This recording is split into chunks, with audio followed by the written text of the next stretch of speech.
Pinipresenta ko yung sarili ko bilang isa sa mga kandidato ng pagkapangulo ng Pilipinas.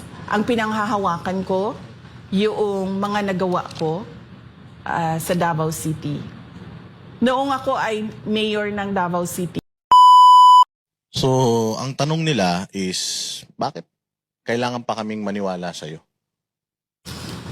Pinipresenta ko yung sarili ko bilang isa sa mga kandidato ng pagkapangulo ng Pilipinas.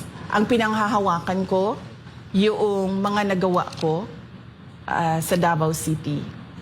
Noong ako ay mayor ng Davao City, sinabi ko sa sarili ko na dapat sa pag-alis ko dito sa posisyon ko bilang mayor, mas maganda yung Davao City kesa paano siya iniwan noong sinundan ko na mayor. Ganun yung mindset ko noon. Dapat pag-alis ko, mas gumanda yung Davao. Pag-alis ko, natapos namin yung problema sa insurgency. Na-declare kami na insurgency-free Davao City. And hindi nangyari yun ilang dekada sa Davao City. 1980s, 1990s, early 2000. Always kilala ang Davao City, Paquibato District namin na stronghold ng mga NPA. Pero nung ako ay bumaba bilang mayor, insurgency-free, binayaran ko yung utang. Hindi ko sinasabi na kaya kong bayaran yung utang na ginawa ni BBM. Pero meron akong pagpaplano kung paano balansehin yung utang tsaka yung income noong syudad. So pinanigurado ko na pagkatapos ng termino ko, mababayaran na lahat. Wala nang utang, wala nang mamanahin na utang yung susunod na mayor. Pinanigurado ko na 8th richest city ang Davao City bago ako umalis. Number 4 kami sa competitiveness sa buong bansa. Hindi madali yun dahil nasa Mindanao kami. Usually kapag tumitingin ang mga negosyante pa sa Mindanao, parang wag dyan kasi unstable yung lugar na yan. Pero number 4 kami sa competitiveness. At marami kaming iniwan na mga legacy projects sa Davao City bago ako umalis. Pinanghahawakan ko yun. Yung ginagawa namin sa Office of the Vice President, hindi pa tapos kasi hanggang 2028. Hanggang 2028 ba ako? Mai-impeach ako. Kasi Hindi kami papayag, ma'am. hanggang 2028 pa kami, so hindi pa siya tapos, pero pinanghahawakan ko yun. Taon-taon, nagbibigay kami ng report sa taong bayan kung ano yung accomplishments na namin. Yung sinabi namin 1 milyong puno, nagawa namin. Sabi namin 6 na taon, 1 milyong puno, nagawa namin in 2.5 years. So marami pa kaming gagawin hanggang 2028. Yung ginawa ko sa DepEd, hindi madali yun mabilisan yun kasi napakalaki ng problema ng basic education natin sa Pilipinas at hindi siya pwedeng mabagal yung galaw mo. Kaya yung ginawa namin, in 6 years, ito yung targets. Para pagkatapos ng term ng Pangulo, nagawa na ito, natapos na ito.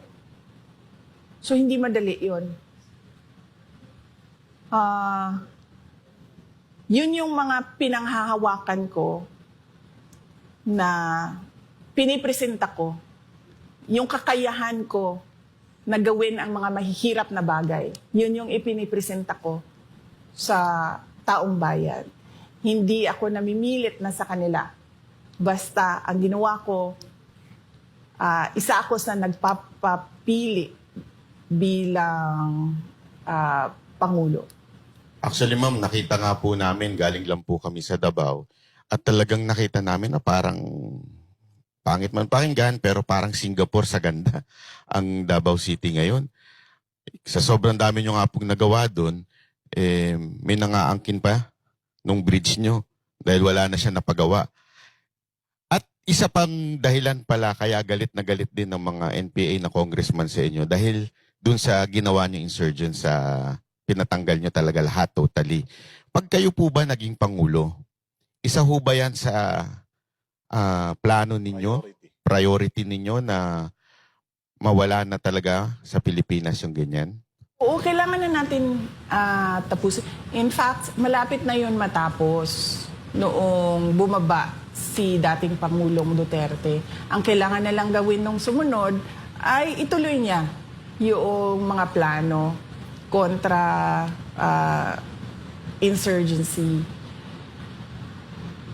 Kailangan natin tapusin na yan para yung ating Armed Forces of the Philippines, matutukan nila yung iba pang mga prioridad ng ating bansa. Pero ngayon, kung napansin nyo, ay, nagsisimula ng lumakas yung, ano man tawag yan, rebel groups sa iba't ibang lugar ng Pilipinas. So siguro naman, VP, alam mo naman yung kung sino yung mga posibleng makakaharap mo sa 2028.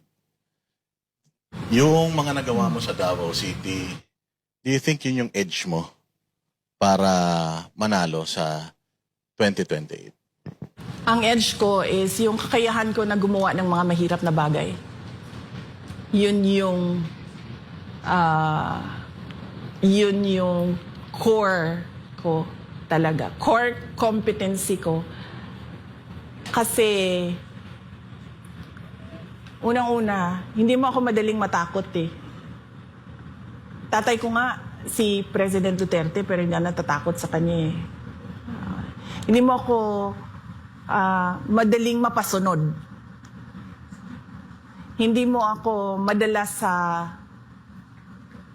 tulad yan, magsasama kayong lahat dyan, tapos ako mag-isa dito. Hindi mo ako matatakot sa ganun eh. So yun talaga yung kapasidad ko, yung competency ko. Kaya ko gumawa ng mga mahirap na bagay. Tatayuan ko yung mga mahirap na bagay.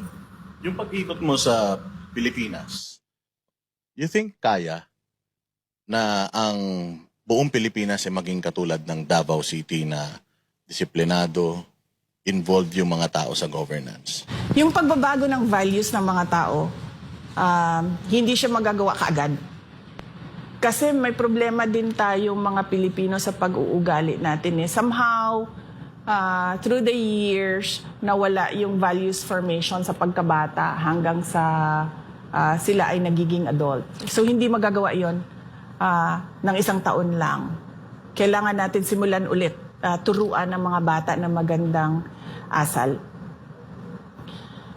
Noong nakaraang taon, nagtanong-tanong na rin ako sa mga experts, kumbaga sa iba't ibang sektor, sa iba't ibang industriya. Tinatanong ko sila, sitwasyon natin ngayon, nakikita nyo naman, sitwasyon natin ng bayan ngayon. Sabi ko, kaya ba natin baliktarin?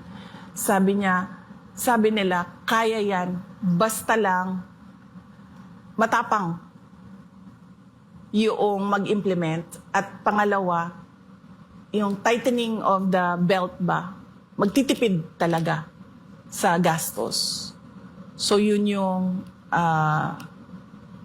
naibigay na, kumbaga, quick assessment sa akin.